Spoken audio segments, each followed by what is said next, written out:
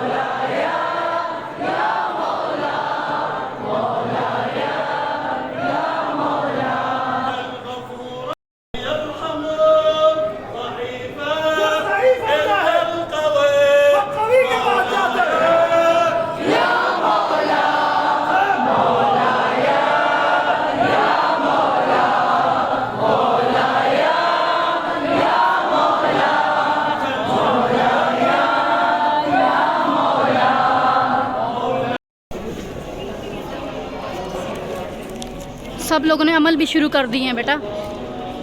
کے بعد جی ہم لوگ یہاں پہ نفل وغیرہ پڑھیں گے، جو کہ بہت زیادہ یہاں پہ مسجد کوفہ کے اندر نفل وغیرہ پڑھاتے ہیں۔ دیکھیں مسجد کوفہ کتنی خوبصورت اور اتنی بڑی مسجد ہے یہ، اور انتہائی خوبصورت طریقے سے ڈیزائن کی گئی مسجد ہے یہ۔ مولا علی علیہ السلام کے دور کی یہ مسجد ہے، اور یہاں پہ ان کے مقام بھی بہت زیادہ ہیں، اور یہاں پہ ان کی مطلب کہ جہاں پہ بیٹھ کے عبادت اور جہاں پہ بیٹھ کے وہ خطاب کرتے تھے وہ بھی حصہ میں آپ کو ساتھ شیئر کروں گی ویڈیو کے اندر۔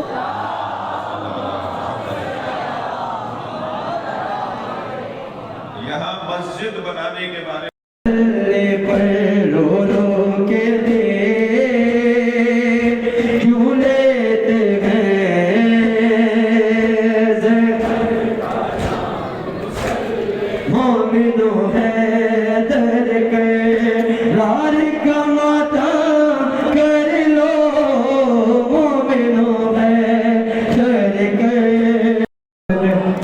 ہم نے پڑھا دی، اس کے بعد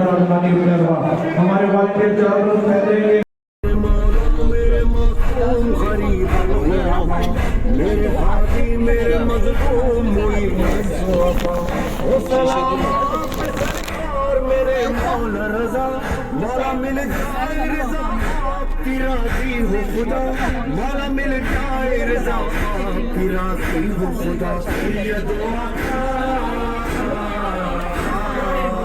اور یہاں پہ ہماری تمام زیارات ہو چکی تھی، اور اب ہم لوگ گھر کے لیے روانہ ہو گئے تھے۔ اگر آپ کو میری ویڈیو پسند آئی ہو تو please subscribe my channel, support کر دیں friends, please like share and comment my video.